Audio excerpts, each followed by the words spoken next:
Hey guys, TechFi, and today I've got a review for you, or maybe more of a rant, of the SteelSeries Aerox 3 wired.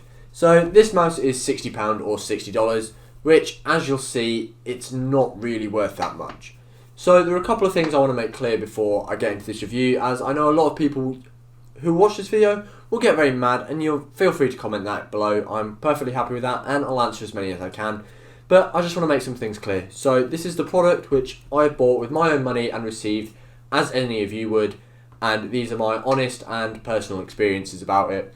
I have no reason to dislike this mouse, I have no reason to like this mouse. I bought it to make a review of it, so I've tested it and I'm making this video.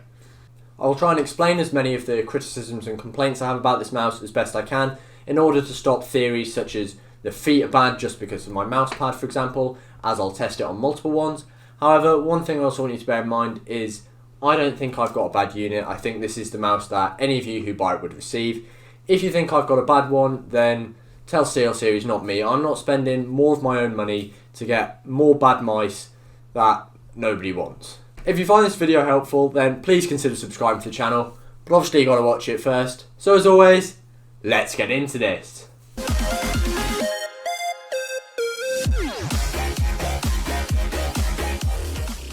I'll get into the generic things and the things I talk about first in a mouse review, such as the shape and dimensions, later on because they're much less important this time.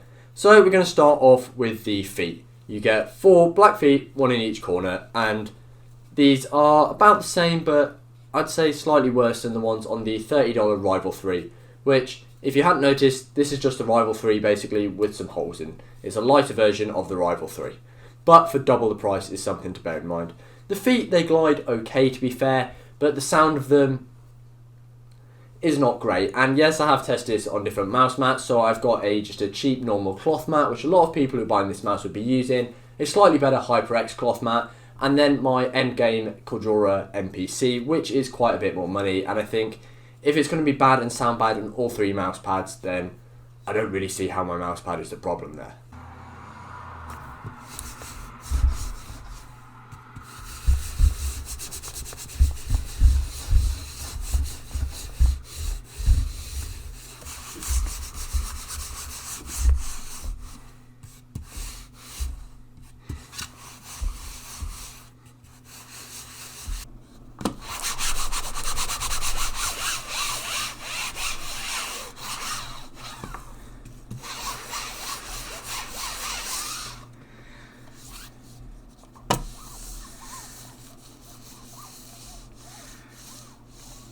So my next biggest complaint is the sensor. It uses the same SteelSeries TrueMove core, which is the same sensor as in the SteelSeries Rival 3, which is half the price. So that should already be a red flag that they're using a very budget sensor. I did have some issues with that sensor and its lift-off distance originally, causing me to have some cursor jiggle. In terms of its accuracy and precision, sensor performance is quite hard to measure, and it felt perfectly fine, but it was that lift-off distance that was the issue. In fact, it was actually somehow higher at 11 playing cards on the Aerox 3 than it was on the Rival 3, and yes, this was the same on all surfaces I tested it on. The next thing is the sensor position, so it's close to the back than in the middle. Now for aiming, this didn't really make much difference to me. It did for some people who've tested this mouse, and for others they couldn't notice a difference and couldn't care less. For me, the only issue with it being further back was, that means as you tilt the mouse to lift it off to readjust when you get to the end of your mouse pad or whatever, it meant that essentially made the lift off distance even worse because you weren't moving the sensor as far off the mouse pad with this same amount of tilt, and therefore I got ridiculous amounts of cursor jiggle. I'd go to turn around, I'd turn all the way back. I couldn't use this mouse in games, quite frankly. The sensor really let it down. I could let everything else slide a little bit, but the sensor, no, not good enough. Next is the cable. So this cable is a USB Type-C cable and it's detachable, which is great because you're going to probably want to change it. It's not that bad. It's not good, but it's not that bad if we're talking in the grand scheme of things. However, for $60, if you look at other mice you can get the Endgame Gear XM1, which comes with an amazing cable. And for less money, I just reviewed the HyperX Pulsefire Haste, which had the best stock cable I've seen out the box, and it was just much better. And then you go even cheaper, a lot of other $50 mice, and they have much better cables than this relatively stiff USB Type-C cable. So I wasn't a fan of the cable, and it's just not helping the fact that this mouse is $60. The next thing is the primary mouse click, so as in how they felt in terms of their click and how they sounded. It wasn't too bad. I'll give straight away a little quick sound test of the left click and of the right click. However, what the issue was is they were just a bit poor, really. The build quality, as with this mouse as a whole, as I'll get onto in a second, isn't great. So my clicks had quite a lot of wobble, and I mean with little force, a lot more than you'd notice on other mice, and I did notice it while gaming. It's to do with the shape of the clips as well. Not that the shape of the clicks causes an issue, but it just means they wobble. So with mine, with little force, I can actually slightly overlap the two clicks, which I think is just ridiculous. I shouldn't be able to do that. My mouse clicks also had quite a lot of post travel, as you can see here, which once again really hindered the experience when gaming and just using the mouse in general. And then back onto build quality overall, it's just not great. I understand it's a light mouse, it's 59 grams, so I let off, some little creaks and things, but what I can't let off is the DPI button on the top. You can activate by just squeezing like that, and I understand you won't be squeezing the mouse, but I can also activate it just with the mouse flat on the desk and pressing on the top, as I'll show you in a separate click.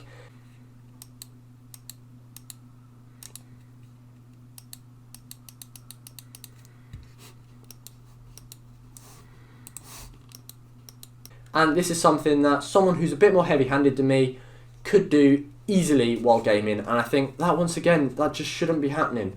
You've got to do a better job of the build quality than that SteelSeries. The lightweight of 59 grams, making it feel very agile and nice, is not an excuse for the build quality I mentioned though, and I think other mice that are lightweight, such as the Viper Mini, such as the Pulsefire Haste, are nowhere near as bad in terms of build quality. On to the rest of the stuff. The scroll wheel and side buttons, they're fine. They felt quite nice. I had no issues with their performance. However, once again, with everything else, it's not great. But anyway, here's a sound test, as I usually do, of the scroll wheel scrolling and clicking. And as for the side buttons, the front one and the rear one. For the shape, it's exactly the same as the Rival 3 and exactly the same dimensions. So if you're a fingertip user, this mouse should be fine. It should be quite nice. Similarly, if you're a claw user, I personally like the shape of this mouse. I can claw it quite comfortably. However, if you do have particularly large hands, obviously this mouse is small, so it may not be for you. And then if you're a palm user, I honestly wouldn't get this mouse. It's not great for palm, especially considering how small it is. If you have really small hands though, you might be able to get away with it. For its dimensions, it's 120.5mm long, 37.9mm high, and about 67mm wide at the back, and 57mm wide at the front. Finally, obviously, I think the lighting looks pretty cool. They have done a good job with that. However, for me, it makes no difference. And the software, SteelSeries engine is good. I've always said that. However, once again, the mouse overall, I don't know if you should be buying it. And I think to round it up, the key issue with this mouse is the price. It's $60. Does it work? Yes. If you buy this mouse and you've never had a mouse above $30 or $40, are you going to notice any of the things I said? No. You might think it's absolutely brilliant, and good for you. However, for $60 compared to what else you can get on the market, this is absolutely terrible. So I'm going to take, for example, the Endgame Gear XM1, as I mentioned before. It has much better feet, much better cable, and infinitely better sensor, better clicks, and out of the box you just get a much better experience. Definitely tops the SteelSeries Aerox 3 in every department, apart from this does have the lightweight of just 59 grams. So then we go cheaper at $50, the HyperX Pulsefire Haste is also 59 grams, has better build quality, has less of the issues with the clicks, has a much better sensor, pretty good feet, and the best cable out of the box I've ever seen. Then we go cheaper again. The Razer Viper Mini is 61 grams, so it's a tiny bit heavier. You won't really notice that, especially since the Aerox 3 is obviously measured without this end bit of the cable plugged in, which is going to probably increase it by 1 or 2 grams anyway. The Viper Mini has better feet, better cable, and it's still just better in every way for just $40, and the SteelSeries Aerox 3 wired is $60.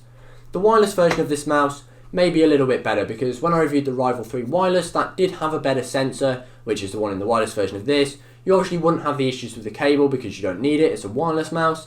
But the SteelSeries Aerox 3 wired for $60 is just absolutely terrible. I can't recommend it. You can be annoyed with me, but I just don't see why you'd buy this mouse. If you enjoyed this video or found it helpful, please leave a like. If you're mad at me, leave a comment, that's completely fine, and I'll reply to as many as I can and try to explain further all my issues if any of them didn't come across properly in the video.